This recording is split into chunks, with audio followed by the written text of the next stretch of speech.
breaking down every game, every day in Major League Baseball. This is the Baseball Betting Show. Here is your host, Greg Peterson. A warmer from the low. Welcome to lovely Las Vegas for the Baseball Betting Show with myself, Greg Peterson, now part of the Beast and Family podcast. We've got a great podcast for you guys. Here in segment number 1, we are actually going to be joined by Justin Perri. I'm going to do the little bit of a recap from Game 1 first. Since we've got shorter podcasts, I'm going to cut down on a commercial break and just do the guest interview here in segment number 1, as this is a podcast that is brought to you by limited interruption by DraftKings Info. Yes, I'm Prop 27. Prop 27. That is trying to get Californians online and able to sports bet, much like over half the country is able to. You go to cities like out here in lovely Las Vegas, New York City, Boston, list goes on and on. You're able to sports bet there online, but you're not able to in California. And Prop 27, working to change that. And Justin Perri going to be looking for some great angles here in the World Series. We did this interview before Game 2 went final, but we're going to get his thoughts as things shift back to Philadelphia, what we can expect to see in terms of bats, how much the weather is going to be playing a little bit of a factor in terms of the totals that we're going to be seeing these next few games of the World Series as well. And then, since we do now have set starters for Game 3 of the World Series, I was not sure during that interview if we were or were not going to get confirmed starters, but it's going to be Lance McCullers Jr. versus Noah Thor-Syndergaard. I'm going to give you guys my initial handicap for Game 3 of the World Series, which will be Monday, and a little something I like to call touch them all. I will settle on my DK Nation pick tomorrow and share that on the podcast tomorrow, because this line is going to move a little bit. Would not want to write it up right now, and then you guys wake up Monday morning and all of a sudden the money line is like 20 cents off, or the total is went up, went down, something like that. So I will give out the DK Nation pick tomorrow, but that said, I'll give you guys my initial handicap here on the show in segment number 2, and if you ever do have a question, comment, segment idea, what have you for this podcast, you do have one of two ways to be able to fire those in. First one is my Twitter timeline at JNR41. Keep in mind, letters EM, they mean does not matter. As per usual, please do send these into the timeline. And the other way, that is via an Apple Podcast review. If you rate this podcast 5 stars, it is very much appreciated. From there, you are able to fire in whatever you'd like to hear on this podcast via that 5-star review. All the questions in my timeline were involving what in the world was happening with Framber Valdez, changing cleats, changing gloves, everything like that. So let's dive into what we all saw in Game 2 and recap what was a relatively bad beat if you took the DK Nation pick of the under, although it's not a beat, it's technically a push, but still, relatively tough one. Games from yesterday is Greg buzzing about. Here is the rowdy recap. 5-2 the final. Old Billy Buckner came out as there was an error in the 9th inning that took the under from being a win to being a push, as Yuli Gurriel, he made like our good friend Bill Buckner in that one. And for the over-batters, by the way, it looked like Kyle Schwarber had a home run twice in his final at-bat of the game, and that turned out to be a little bit snake eyes, but 5-2. The Houston Astros nod things up as they go to Philadelphia. As for the Phillies, Zach wheeling and dealing. Wheeler, he was not wheeling and dealing. He gives up 5 runs, 4 of which were earned. Now, Wilmondo Sosa had a pretty bad throwing error in the first inning that did cost him quite a bit, but clearly not sharp. 3 walks in this one. I will say, bullpen pitched well. Andrew Bellotti, Connor Brogdon, Brad Hand, they'll deliver a scoreless inning, but for the Philadelphia Phillies, they do go 0-7 with Ben in scoring position, and for the Houston Astros, they were able to get some sparks flying with Alex Bregman coming up with a home run in the 5th inning. His second home run, and I believe now his last 4 games, so he's been able to do a solid job of being able to put runs up on the board. And Framber Valdez, say what you will about the switcheroonies with regards to a glove, everything like that. Might there have been a foreign substance? There might have been. I'm not going to say that there wasn't one. With that said, he was still absolutely dialed in this one. He did walk 3 6 1/3 innings, but gave up just 1 run. Rafael Montero, 1 2/3 innings scoreless, and then Ryan Presley.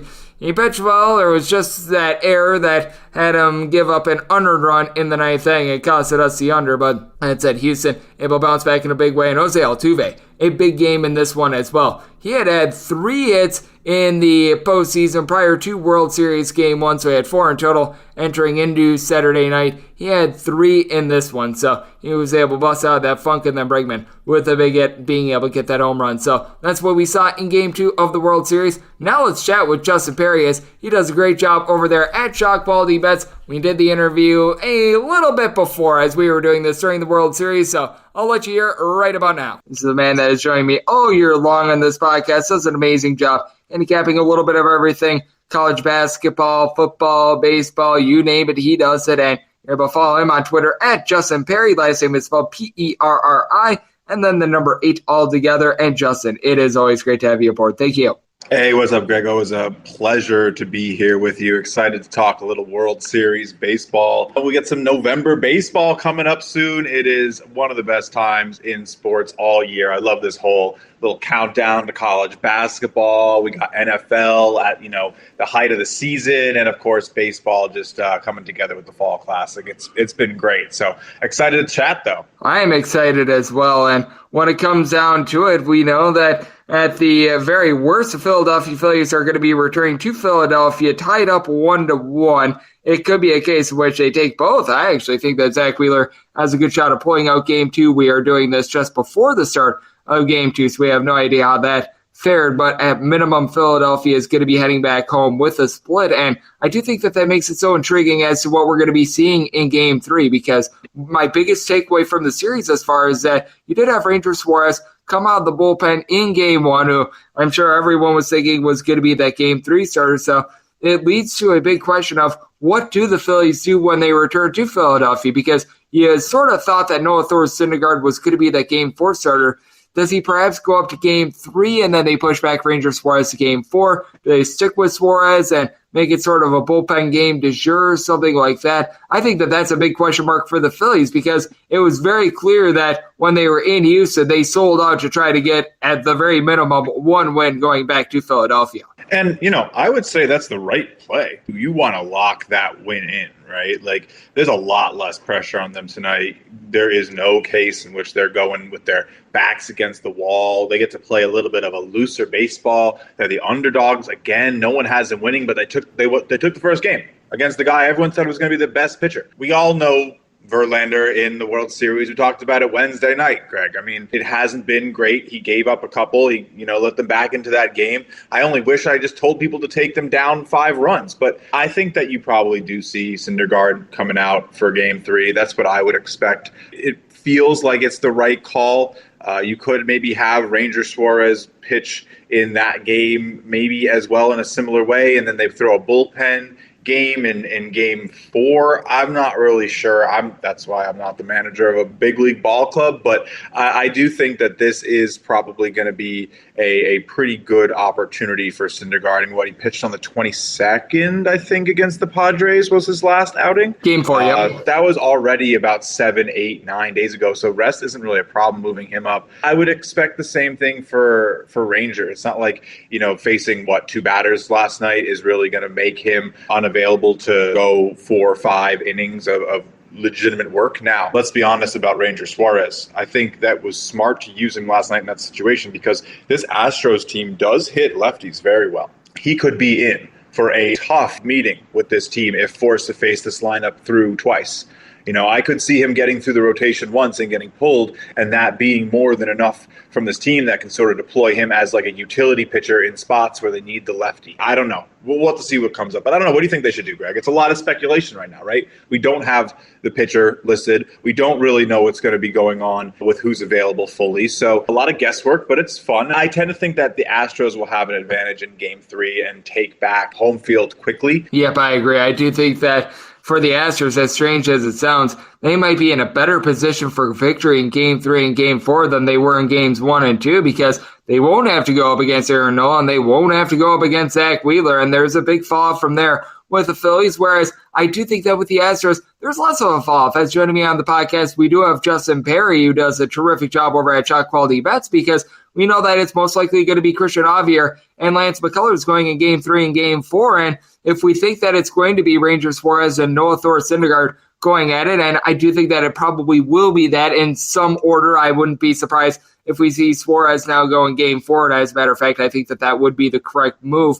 But for the Phillies, they're probably not going to get a whole bunch of length out of either of those guys. Meanwhile, Javier, along with Lance McCullers Jr., have already proven that they're able to give deep starts here in the postseason. I think that's a big question for the Philadelphia Phillies. What are you going to be able to get out of some of these longer relievers? Because they're probably going to need to go to someone like a Nick Nelson and or gasp, Kyle Gibson at some point when they're in Philadelphia, and that's not a situation that you want to find yourself in. That would be pretty rough, and if that's what the Phillies to hang their hat on in the postseason, they better be ready to take what comes to them with it. That is not really the caliber you'd expect at this time in the year, what we've seen Gibson throw. But, I think that we're seeing a lot of maybe why the Phillies were such a really solid pick in game one, because the pitching matchups in 3 and 4. This is where the Astros have the advantage over almost every club in the sport. Having guys like Javier, who has just shown his chops, he threw that 8-inning gem, right, against the Yankees. And then, McCullers has shown time and time again that he has nasty stuff,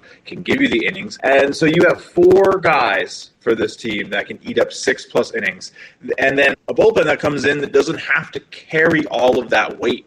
It doesn't have to face the opposing top lineup so much. Eventually, the Phillies bullpen will give up runs to this Astros team. They will. And we saw all the scoring come in bunches in game one from the Astros, so they did a good job. I don't know what it's going to take to give, but the Phillies bullpen is one that will eventually succumb to the pressures of this Astros team because they just are so solid 1 through 7. I mean, you saw Kyle Tucker. He does it every year. He looks like he could be the 3-hitter on any team in baseball. And the Astros bat him at the end of the order. It's because they're stacked. They play smart ball, man. It's going to be tough. I don't hate the Astros coming back and taking all 3 in Philly because they have the advantage in the pitching at the end of the rotation. Yep, I agree with you. I do think that the biggest issue that the Astros might have of taking 3 in Philadelphia might be that guy in Justin Verlander that we saw in game 1 not get the job done. As Justin Perri is joining me on the podcast, because unless if the Astros get swept, and I really don't think that we're going to see the Astros get swept, we are going to be seeing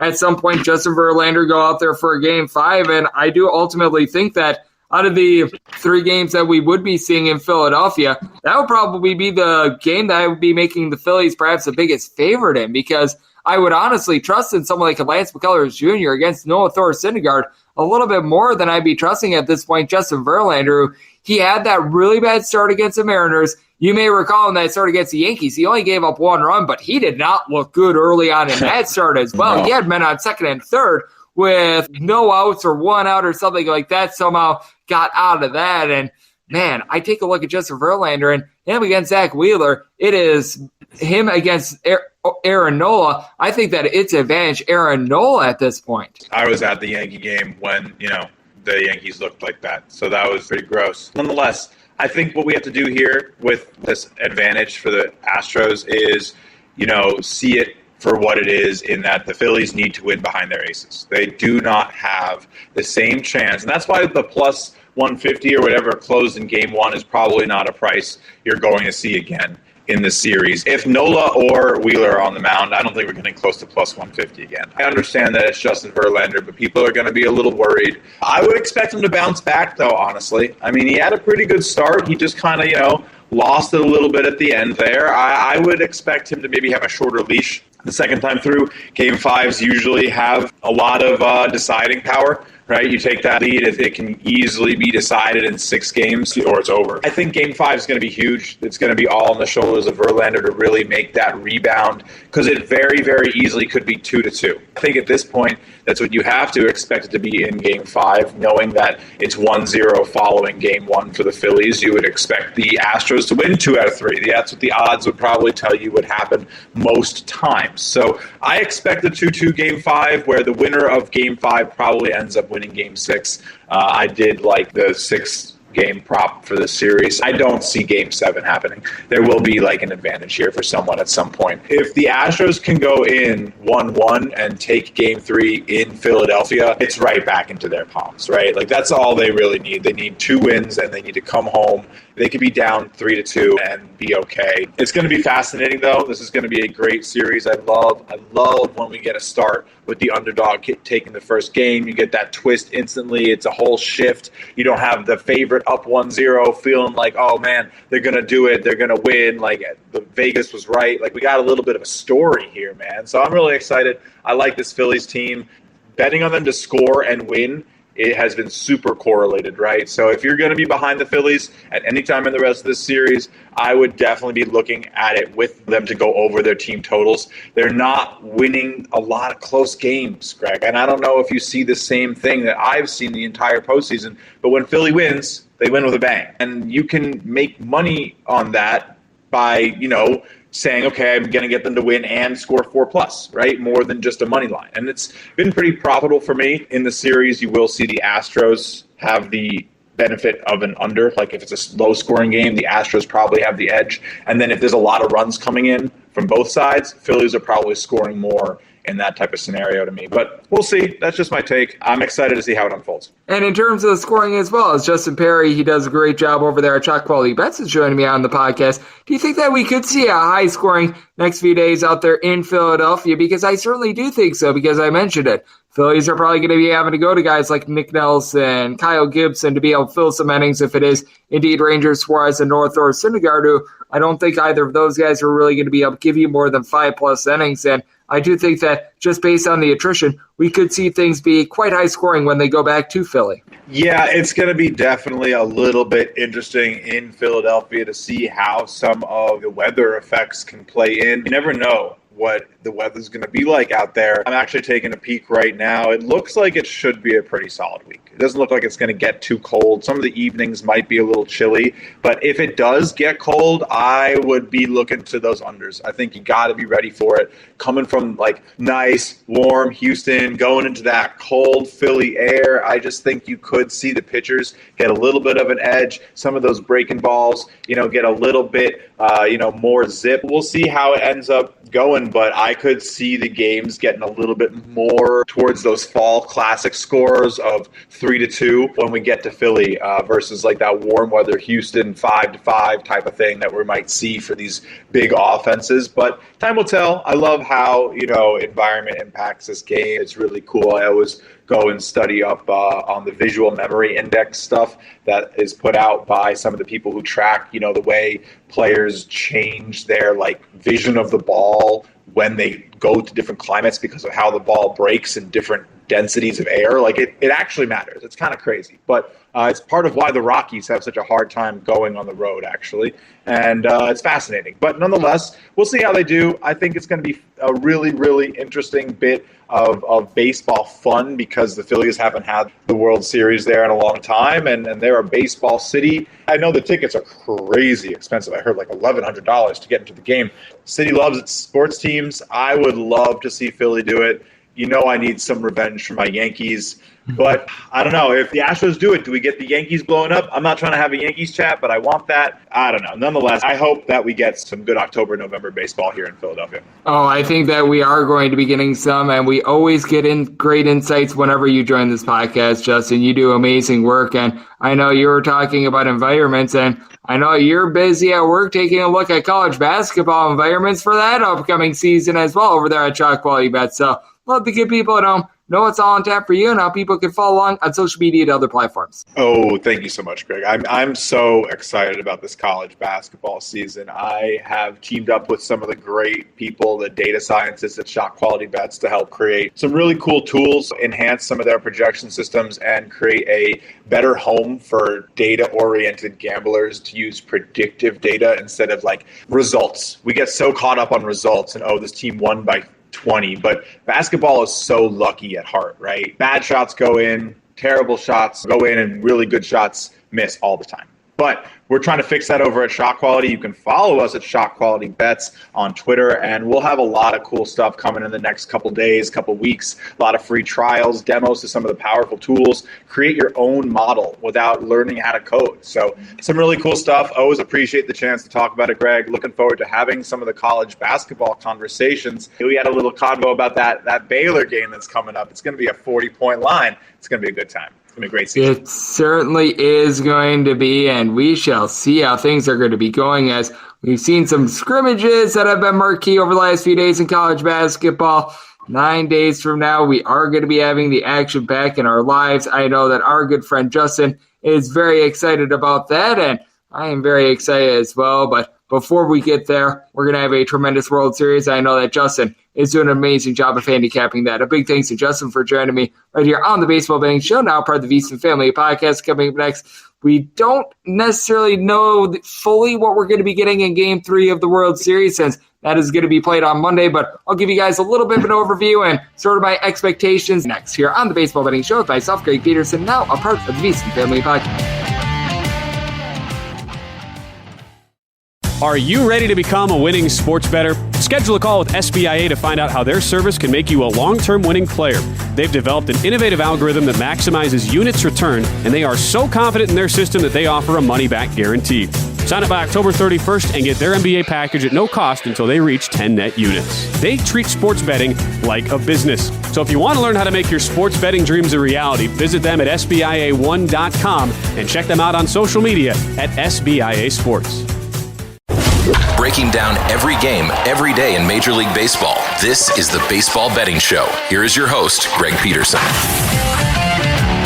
And we're back here in lovely Las Vegas for the Baseball Betting Show with myself, Greg Peterson, now part of the VSiN Family Podcast. Big thanks to Justin Perri of Shot Quality Bets for joining me in the last segment. He has joined me all throughout on this podcast throughout the season, and he always delivers great insights. So it was wonderful to have him aboard. The reason why I said that we were going to be going through all the scenarios with Game 3 is that I didn't know that we were going to get these set starters like we do. So that makes things even easier for this handicap as I give you picks and analysis for Game 3 of the World Series here and a little something I like to call Touch 'em All. If a game is listed on the betting board, Greg has a side and a total on it, so it is time to touch 'em all. Do note that as per usual, any changes that are made to these plays will be listed up on my Twitter feed at GNRS41, and I will give you guys a DK Nation pick on this podcast tomorrow because I'm sure that these numbers are going to move a little bit from these initial openers. I am doing this right around 9:30 p.m. Pacific time, so these numbers, they have not been up for very long at all. They've been up for less than an hour, so got to figure that we're going to see a little bit of movement as it is 9:55, 9:56 on the betting board. The Philadelphia Phillies play host to the Houston Astros. Lance McCullers Jr. is going to be going for Houston, and Noah Syndergaard is going to be going for the Phillies. And with the Phillies, they are underdogs of between plus 105 and plus 117, between minus 120 and minus 128. The number on Houston, it is the total. The under is anywhere between minus 110 and minus 115. The over is between minus 105 and minus 110. And with Houston, I did make them the minus 136 favorite in this spot. I'm going to be willing to pack them as long as this number holds up. Now for Lance McCullers Jr., not so sharp in his last start against the New York Yankees, gives up 4 runs, 3 of which were earned. And if you took a look at his fielding independent in comparison to his ERA during the regular season, you did see that because of the walks he was giving up during the regular season, right around 4 walks per 9 innings, that his fielding independent was more than a full point higher than his ERA, which turned out to be right in the realm of about a 227, but he's really worked on the walks recently. He has went a combined 24 innings in his last 4 starts, giving up 1 or 2 walks in every one of them. So that is something that you do like to see. The strikeout numbers, they certainly have been there for him. He has been able to get right around 10 strikeouts per 9 innings. Meanwhile, for Noah Syndergaard, he got relegated to the bullpen here in the postseason, was able to pitch 3 innings in one of their bigger games against the Atlanta Braves. I think that was sort of a start that he did, and then against the San Diego Padres, he comes out of the bullpen because Bailey Falter gets that start. So I do really question where his length is going to be in this one, and you got to figure that Noah Syndergaard probably going to go maybe 4 innings. I'm not thinking that you're going to get a full 5 out of him, which means that you then have to rely upon Nick Nelson, who he has been added to this roster instead of Bailey Falter. He, during the regular season, wasn't like the world's worst pitcher or anything like that, but you'd like to see a little bit more from a guy like a Nick Nelson. He provided about a 4+ ERA during the regular season. Then you're probably going to need to be relying upon Kyle Gibson perhaps as well, and boy, he had a north of a 5 ERA during the regular season. Not too terrific. And for Thor, when he has been away from the state of California, north of a 4.5 ERA thus far this season, I do think that there's going to be runs up on the board. Now, in Philadelphia, it's going to be cooler than it was in Houston. I'm taking a look at the forecast right now, and it seems like you're going to be getting like high 50s during the nighttime. So balls that will be flying out during the summer, they're a little bit less likely to do so here, but when it comes to this Philadelphia Phillies team, you do have a very, very hot bat in Bryce Harper, rating of 400 here in the postseason, 5 home runs. He certainly has been able to do his work, and Rhys Hoskins has 5 home runs during the postseason as well. Now, among his 9 hits here in the postseason, 5 of them are home runs, which you'd like to see him be able to move the line a little bit more, but that said, you do like that. Now, when it comes to the bottom of the fold, some of these guys do need to pick it up. Gene Segura, Alec Boehm, Nick Castellanos, Hoskins, who I mentioned a little bit before, Kyle Schwarber. Schwarber.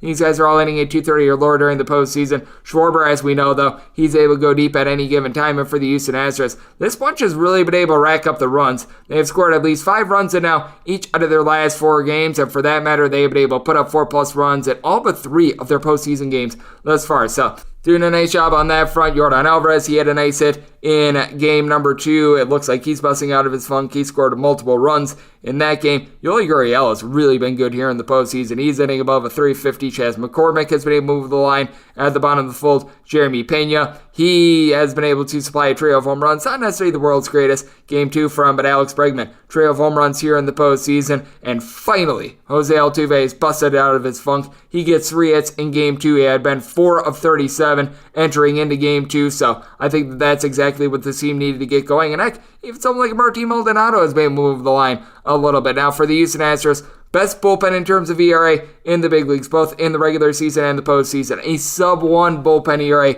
here in the postseason. Guys like Rafael Montero, Brian Abreu, they have all been able to do a rock-solid job for this bullpen. Ryan Presley in the 9th inning has been solid. Hector Neris, he was a little bit up and down during the regular season. Here in the postseason, he has been solid. And if the Phillies are able to really clear those first 6 innings, I do like what I have seen recently out of guys like Sir Anthony Dominguez. Dominguez is really the big cog for the team, sub-3 ERA during the regular season, and part of that was because he was on the injured list, or else it probably would have been a sub-2 ERA, because coming back he was a little bit rough there. Jose Alvarado, towards back half of the season, has been able to pitch solid. Now David Robertson, a little bit more hit or miss. He has been acting up in terms of his command a little bit in the postseason, but still provided about a 250 ERA during the regular season. Hasn't really given up runs here in the postseason. And I know that Brad Hand is much maligned for what happened in that series against San Diego, but still a relatively solid arm. I just have my big time question marks with Noah Syndergaard and whoever is going to be following him. Lance McCullers Jr., a little bit up and down as well. So I set my total at an 8.1, seeing the 8 that we are getting. I'm going to be taking a look at and over. And with the Astros, one to lay up to a minus 136 with them. Like I said, I'll have the DK Nation pick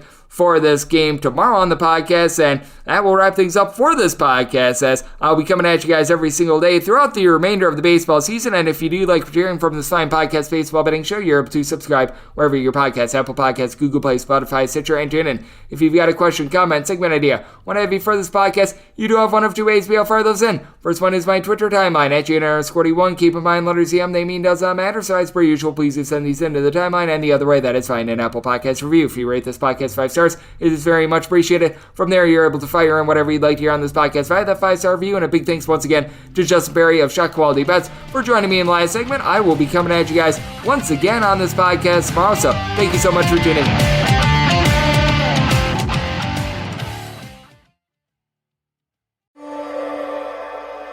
This is your before and after story, where your first steps towards a new life-changing career begin.